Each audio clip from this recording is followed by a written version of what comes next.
السلام عليكم ورحمة الله. إن الحمد لله نحمده ونستعينه ونستغفره ونعوذ بالله من شرور أنفسنا ومن سيئات أعمالنا.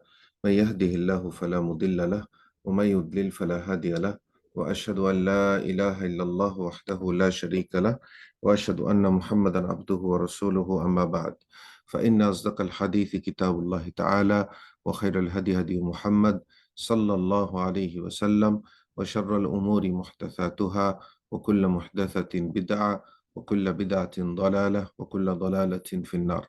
My dear brothers and sisters, I welcome you back to our Hajj presentation.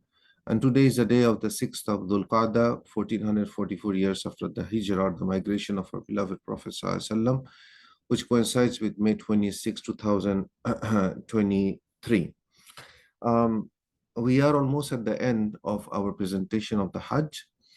And today we're going to talk about the days of the Mina, which is known as the Ayyam al-Tashriq, which is the 11th and which are the 11th and the 12th and the 13th of Dhul Hijjah. And of course, the end of the Hajj, which is we finish with Tawaf al-Wada. Tawaf al-Wada.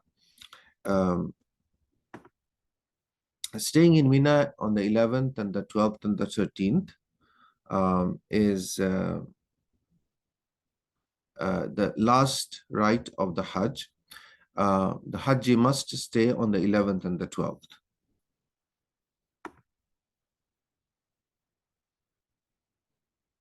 The Hajji must stay on the 11th and the 12th of Dhul Hijjah. 13th, staying 13th is optional. Can leave on the 11th if there is an urgency, and can combine the 2 days of Jamaraat on one day, on the 11th. But this is if there is an urgency. Otherwise, he must stay or she must stay on the 11th and the 12th in Mina. Must leave Mina before the sunset of the 12th. If they don't want to stay on the 13th, they must leave before the sunset. If they cannot and they are in Mina on after the sunset, then they have to complete the day of 13th. So, they should basically hurry to leave Mina before the sunset as soon as possible. Otherwise, they have to stay the next day. Must spend a portion of the night in Mina. This is very important. And they can, of course, go to Haram and do the Tawaf and the prayer during the day. And of course, at night also, if they want to pray the Maghrib and Isha and the Tahajjud prayer. But they should come back to Mina to spend the night in the Mina on the 11th and the 12th, and if they wish to do that on the 13th too. These 3 days, the stoning of all the pillars is important.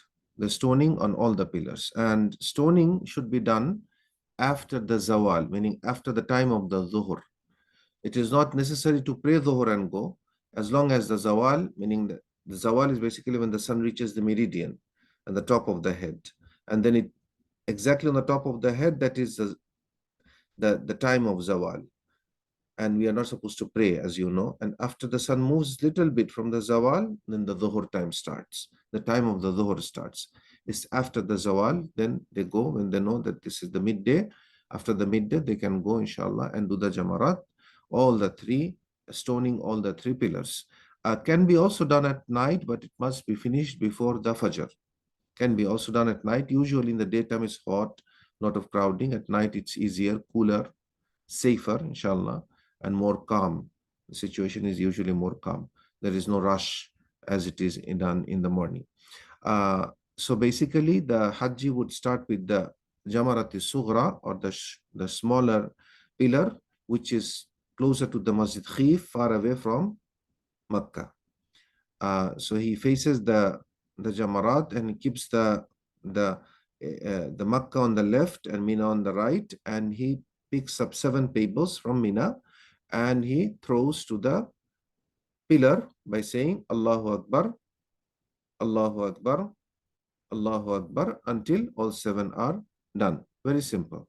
There is no additional dua. There is no additional dua in between, and do not change the takbir with anything else. There is no special way of holding the stone. There is no specific distance that you will have to be between yourself and the Jamarat. Just be careful that you don't throw the stones on the people and it goes and hits the pillar. And then after he throws the 7 stones at Jamaat al-Sughra, then he comes forward between the Jamaat al-Sughra and al-Wusta, and he faces the Makkah, the Kaaba, and he makes a long dua as the Prophet ﷺ did. And this is a very unique occasion because, as you know, the Jamarat is only done in the Hajj. You will not be able to copy this at any other time. So take your time. If you go with a group, they rush you. And so, take your time and go. And by this time, you should be familiar with the different things. So you should be able to make your own trip to to the Jamarat. If you're staying in Aziziyah, Al-Aziziyah, it's very easy because Al-Aziziyah is the closest to Mina. If you are staying in the Haram, you're in the Haram, and from there you're gonna go to Mina, no problem. The the, the direction is very simple. You ask around the people, they will even take you there. There should be taxis and things like that. Most of the Hujjaj, they do that by walking. So it should be very easy to do that at night and take your own time. Then he does the same thing at Jamaraat al-Wusta as he did in Jamaraat al-Sughra. It picks up 7 pebbles and then you throw by saying Allahu Akbar every time to the pillar. Then you come between the Wusta and the Kubra and you again stand, face the Qibla and make a long dua. You make a long dua.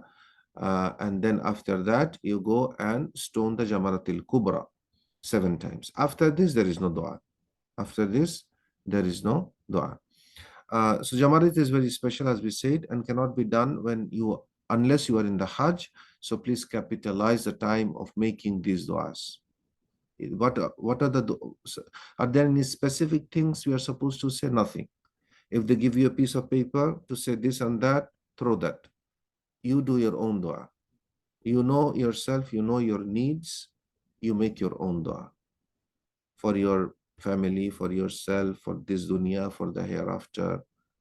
That's what you should do. This is a munajat with Allah. We have lots of problems, our personal problems, our family problems, our society problems, our problems in the ummah. The most important, my own problem. Allah says, Qu anfusakum wa ahlikum nara. So the most important person in the Hajj is you. So you should focus on your own dua to purify yourself, to correct yourself. So Allah will inshallah bring you close to Him, subhanahu wa ta'ala. Just I wanted to clarify something here. So the stoning of the 11th and the 12th and 13th. On the 11th, the time of the stoning starts after Zawal and finishes on the 12th night until the Fajr. Same thing. If you when you do the stoning on the 12th, it starts after Zawal on the day, all the day until the 13th night. On the 13th night until Fajr, you have the time.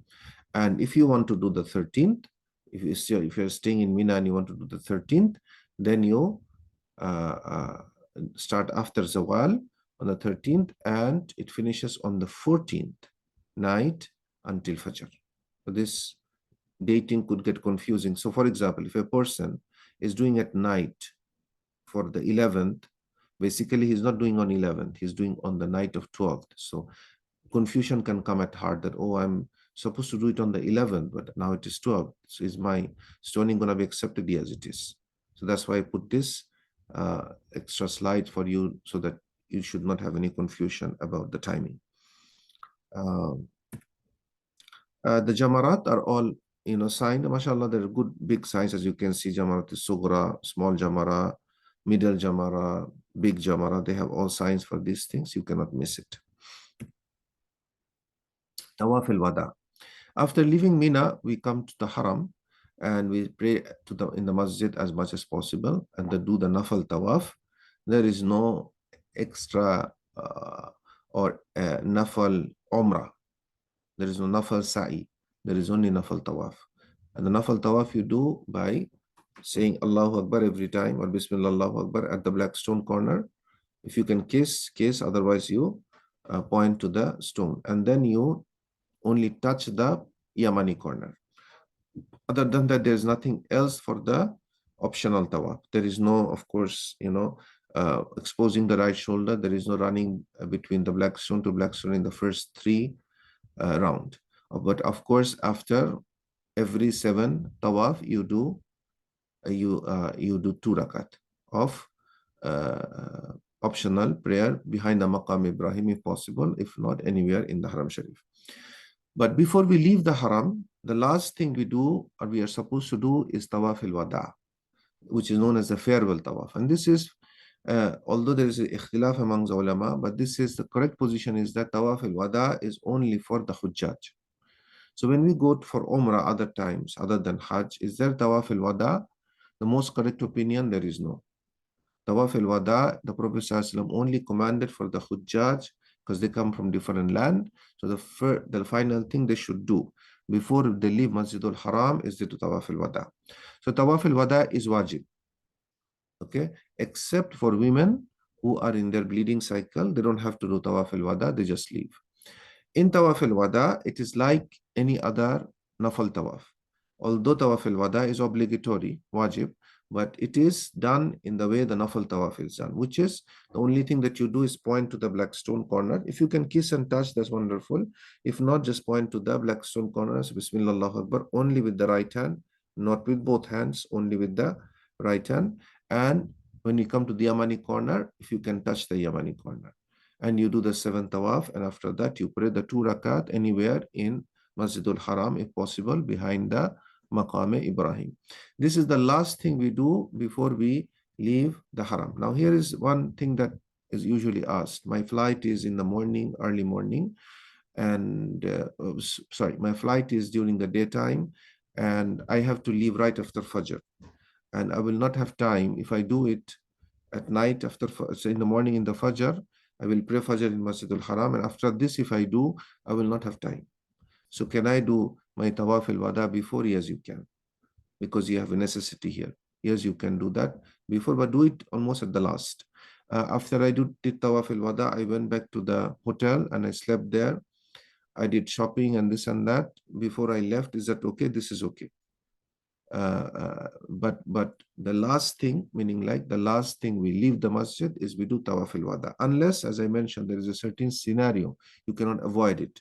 Like you have to pray Dhuhr, and right after Dhuhr you have to leave. Okay, so when do you do the Tawaf al-Wada? You do the Tawaf al-Wada before that. But otherwise, in normal circumstances, you do it the last thing and then you leave the Haram Sharif. And this is basically, Alhamdulillah Rabbil Alameen, we finished the basic necessity of, or the necessary rites of the Hajj, and Hajj has come to an end now, inshallah. And I ask Allah subhanahu wa ta'ala to reward all the brothers and sisters for their patience in learning and make it easy. I hope that these slides will benefit, and if I said something which is correct, inshallah this is from Allah, and if there's any mistake, then of course this needs to be corrected, and what is correct is what you should follow, inshallah ta'ala. Hajj finishes, but the memory remains, and we miss it. We miss every single second of the Hajj. I ask Allah subhanahu wa ta'ala to take all of us again and again back for Umrah and the Hajj, so that we can purify ourselves, and Allah subhanahu wa ta'ala can give increase in our rizq. Although the presentation here formally ends, but there are certain slides we will do which are very important. Like, there are certain comparisons we will do with regards to Sa'i, with regards to Tawaf, with regards to the exit of the Haram, and so on and so forth. And this will add on some certain questions and certain concerns. Like, for example, if a sister is in a situation that the Hajj she has done everything, but she couldn't do Tawaf al-Ifada or the Tawaf of the Hajj, what she should do? What are those people who say that if I make any mistake or break any of the rules, intentionally or unintentionally, of the Haram, then I'm supposed to slaughter an animal? Should I do that? I don't have the ability, or even if I had the ability, is it obligatory? All of these things, inshallah, we are going to do separate slides, and that would, inshallah, help us to recap on many of the issues and some of the things which we have not already covered. But in general, the rights of the Hajj finishes over here. Subhanakallahumma wa bihamdik. Ashhadu an la ilaha illa anta astaghfiruka wa atubu ilayk. Wassalamu alaikum wa rahmatullahi wa barakatuh.